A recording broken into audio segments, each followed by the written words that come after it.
Selamlar arkadaşlar, ben Murat. Kanalıma hoş geldiniz. Yaklaşık 10 saatlik bir otobüs yolculuğunun ardından İran'ın Mahabat kentinden başkent Tahran'a gelmiş bulunmaktayım. Tahran otogarına geldiğinizde ilk dikkatinizi çeken şey bu arkamda gördüğünüz Azati Anıtı. Burası İran'ın hem önemli bir simgesi hem tarihi açısından çok önemli bir yeri var. Hem de şehrin de girişi diyebiliriz. Gelin hep beraber bu meydandan başlayarak Tahran'ı keşfedelim. Tahran'ın simgelerinden biri olan Azadi Anıtı, Farsçadaki anlamıyla özgürlük anıtı, İran'ın modern tarihine açılan bir kapı gibidir. 1971 yılında Pers İmparatorluğu'nun 2500. yılı anısına inşa edilmiştir. Anıt, İslam öncesi ve sonrası mimari unsurları bir araya getirerek İran kültürünün köklü geçmişini ve geçirdiği dönüşümleri yansıtır. 45 metre yüksekliğindeki bu etkileyici yapı, beyaz mermer kaplaması ve zarif kemer formuyla görenleri büyüler. Bugün Azadi Anıtı, protestolardan kutlamalara kadar birçok toplumsal olayın da merkezi olmaya devam ediyor. Yani Atatürk zamanlar, o zamanlar olabilir yani. Belki de fazla. Sigara içmiyorsun sen. Yok abi içmiyorum. Ben Şu an Azadi Meydanı'ndan ayrılıyorum. Yavaş yavaş şeye doğru gidiyorum, metroya doğru. Oradayken videoya koymuşumdur muhakkak da. Şınav çeken bir abi vardı, Cafer diye. Onunla biraz konuştuk. Aslında videolarını çektim. Burayla ilgili bayağı bir şeyler anlattı. Sonra işte bilmem birileri denk gelir, polis görür vesaire diye yayınlamamı istemedi. Ben de koymayacağım. Yani burada evet ilgi çekici, belki videoda güzel bir dikkat çekebilirdi ama buradaki insanların belki hayatı söz konusu olur diye her ihtimale karşı koymayacağım. Burada araçlar durmuyor. Nasıl karşıya geçeceğiz bilmiyorum. Ben de amcayı takip edeyim. Bakalım. Onunla beraber geçiş yaparız artık.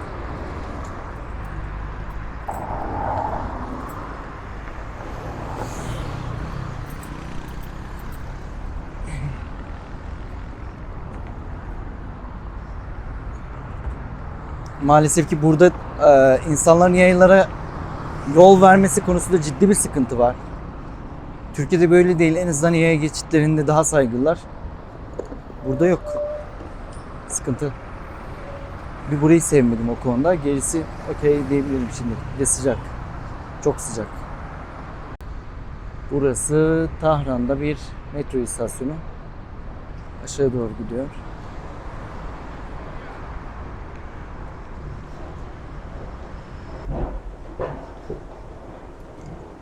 Gayet güzel ve modern duruyor.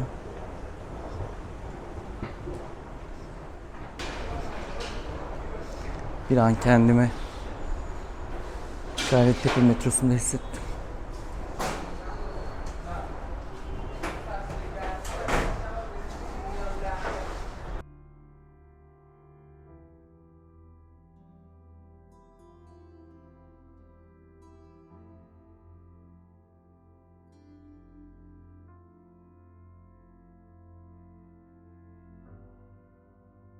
Evet arkadaşlar, Tahran metrosunda kadınlarla erkekler ayrı vagonlara giriyorlar.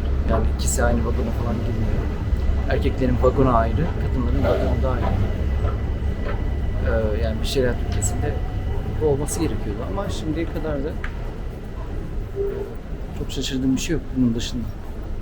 Gerisi hep ortak yaşam ilerliyor bir şekilde. Gideceğim yerleri bu harita üzerinden bulmaya çalışıyorum ama biraz zor. Maalesef ki şu an şuradayım ve şuraya geçeceğim. Meydana Hazreti Veli Asr. Sıkıntı yok. İngilizce bilme oranı çok düşük.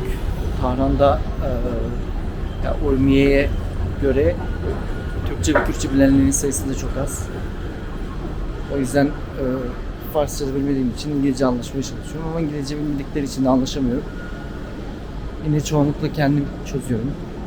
Buradaki haritalar üzerinden vesaire. Şimdi karşı yanlış yöne gitmiştim. Şimdi doğru yöne geçeceğim. Buradan da Veli Asr meydanına geçeceğim. Veli Asr meydanı buranın en ünlü meydanlarından bir tanesi. Ve tabii devamında bir çarşı var.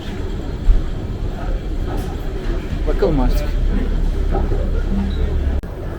Birkaç buçuk yüzden sonra aslında yönümü rahat buldum. Gayet her şey açık anlaşılır. Düzenli. Metrosu gelişmiş diyebiliriz. Burası da metro çıkışında bir yer.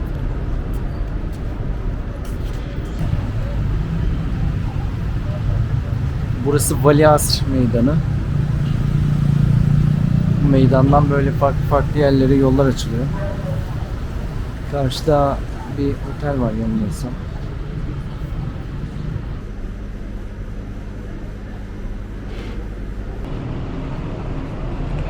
Şimdi bir şeyler atıştırıp çıktım o kafeden. Danisho Park denilen bir alan var. Orada bir tiyatro da var. Hem de bir park da var. Oraya gidiyorum. Sabah saatlerinde burada çok sıcaktı ve güneş tepedeydi. Çok acayip rahatsız ediciydi. Şimdi tersine daha bulutlu bir hava var. Tam istediğim gibi. Bu şehri turlamak açısından önemli çünkü sıcakken gerçekten yönün ölmüyor. Ben de fazla bir şekilde etkileniyorum sıcaktan. O yüzden şu an tam istediğim modda. Bir bakalım, devam edelim.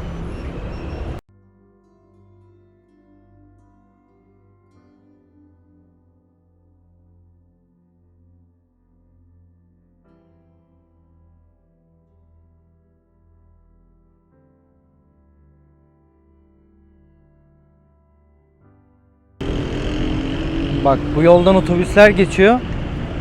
Yani bizim metrobüse benzer bir şey. Şu karşısı da bunların durakları. Oradan binip gidiyorlar ama değişik bir şekilde burada motorlar da geçiyor. Hani sadece metrobüslere, yani onların otobüslerine ait bir alan değil.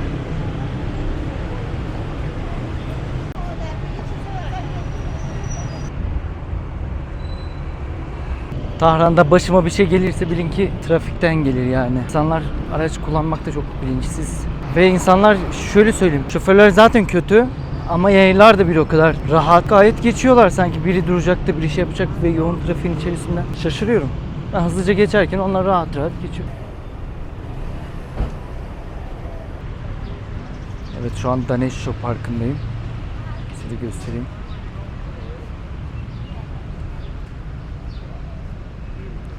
Klasik insanların bu sıcakta yapabileceği tek şey parklara sığınıp burada serinlemek. Çünkü gerçekten sıcağı çok sıcak. Acayip derecede görüyor. Şurada hemen yanında da bir şehir tiyatrosu var ama etrafını kapatmışlar. Büyük ihtimalle restorasyon sürecinde olabilir. Ben yine olabildiğince çekip göstermek istiyorum. Güzel duruyor. Bu kısımdan görüntüsü. Başka yerlerden de çekebilirsem muhakkak eklerim.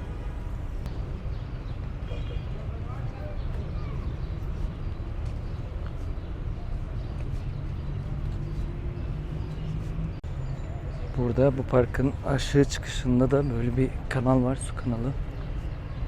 Etrafında da palmiyeler dikmişler. Bu şekilde akıp gidiyor. Çok güzel, keyifli bir park. Sevdim burayı.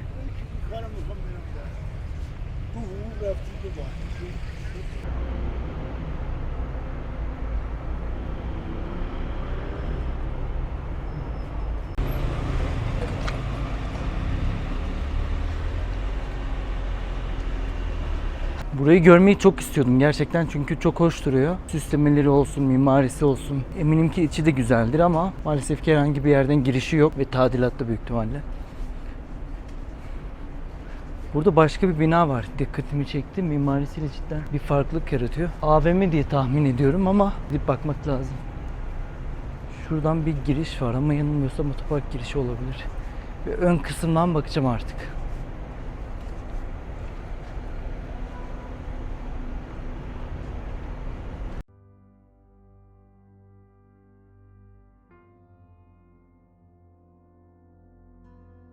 Burada güneş çıkınca ya da güneşe maruz kalınca acayip derecede sıcaklaşıyor. Gölgeye çıkınca da tam tersi, neredeyse üşüyecek duruma geliyorsun. Birbirinden çok fark ettiriyor. Yani anlamadım. Değişik bir hava.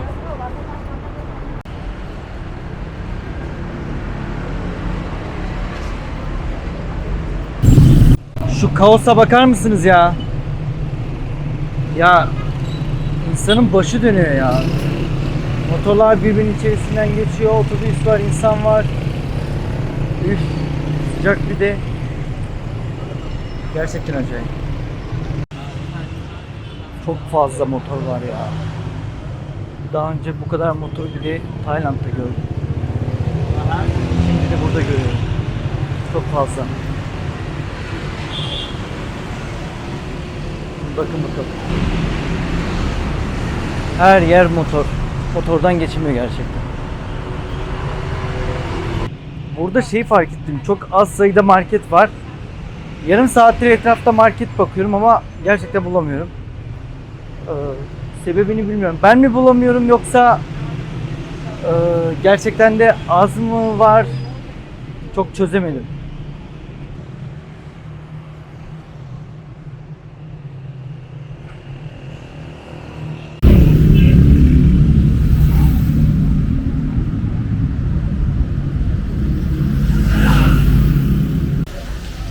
Şu an Mogadan Müzesi'ndeyim. Burası gerçekten inanılmaz bir yer. Son zamanlarda gördüğüm en muhteşem yerlerden bir tanesi. Hepsini detaylıca çekip üzerine buranın tarihçesini anlatarak size anlatmak istiyorum. Diğer kısma geçelim. Mogadan Müzesi, Tahran'ın kalbinde gizlenmiş gerçek bir kültür hazinesidir. Bu tarihi konak, ünlü İranlı akademisyen Doktor Mohsen Moghadam ve eşi Selma tarafından bir müzeye dönüştürülmüştür. Sanat, tarih ve mimarinin iç içe geçtiği bu mekan, eski İran'dan kalma seramikler, tekstil örnekleri, yazmalar ve el yazmalarıyla zengin bir koleksiyona ev sahipliği yapar. Bahçesi, geleneksel İran mimarisinin zarif örnekleriyle süslenmiştir. Mogadan Müzesi sadece bir müze değil, aynı zamanda bir yaşam tarzının, birikimin ve estetik anlayışın sessiz bir anlatıcısıdır. Az önce gittiğim müze harikaydı arkadaşlar. Orada bir şeyler içtim. Gerçekten muhteşem bir ambiyansı var. Çok keyif aldım orada. Hava sıcak, çıktım şimdi. Yakında Gülistan diye bir saray var ama burada resmi tatil olduğu için bugün kapalı. Dışarıdan da olsa birkaç görüntü almaya çalışacağım. En azından mimari olarak neye benziyor? Onunla ilgili bir fikrimiz olur.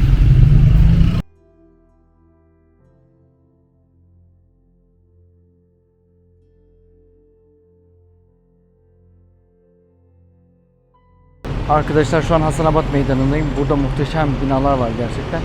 Yanılmıyorsam burası İran'ın eski dönemlerden kalma yapılar olabilir. Öyle tahmin ediyorum. Şu an uzaktan gördüğüm kadarıyla ticari amaçlı kullanıyorlar.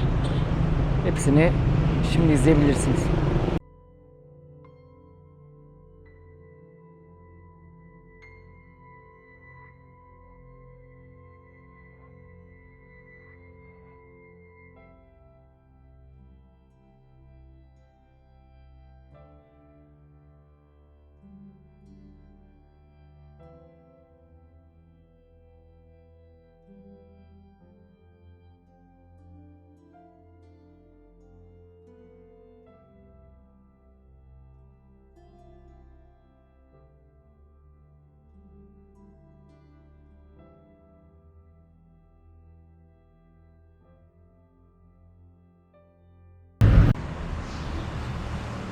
Burası hırdavatçıların olduğu bir bölge.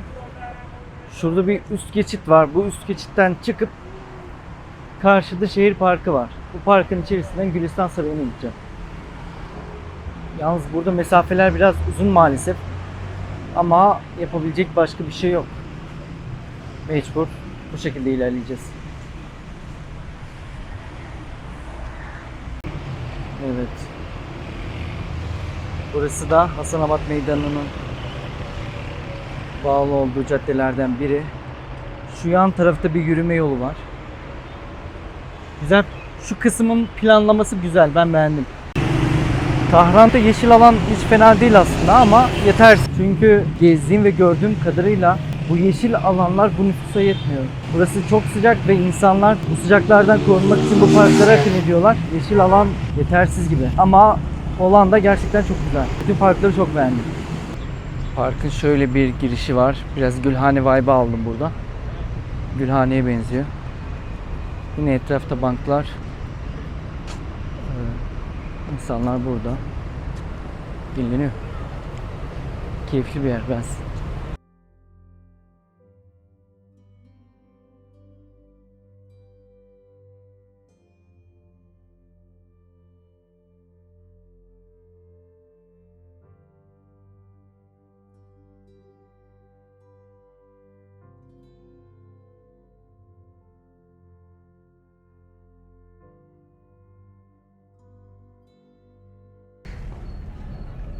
Burada böyle bir heykel var.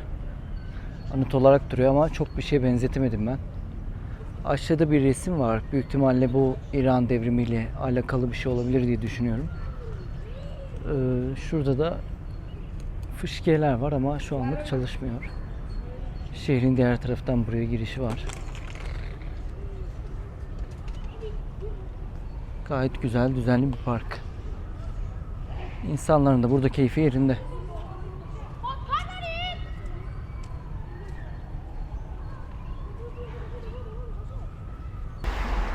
Evet, burası da Tahran Belediye Binası. Böyle. Tam bir devlet binası. Evet, burada da bir trafik kaosu var. Görüldüğü üzere. Şurası da bir devlet binası galiba da çok çözemedim ne olduğunu. Burası da şehir merkezindeki başka bir park. Burası daha küçük bir yer. Karşıda da neresi var? Bakacağız artık.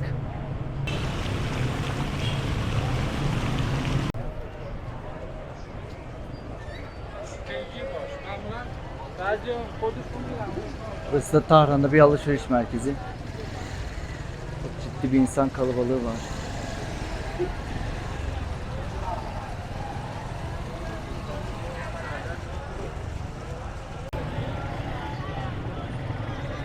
Şu kalabalığa bakar mısınız ya? İstanbul'la yarışır derecede.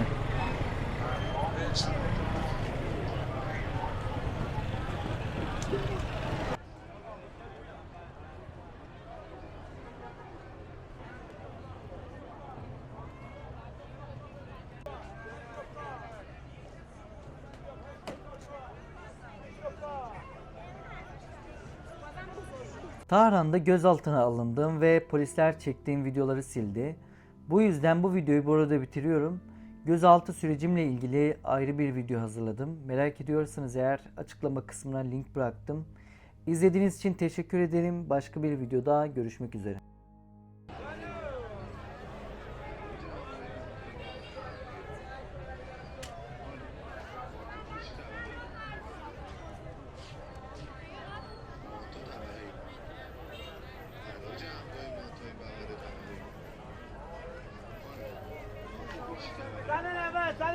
Sen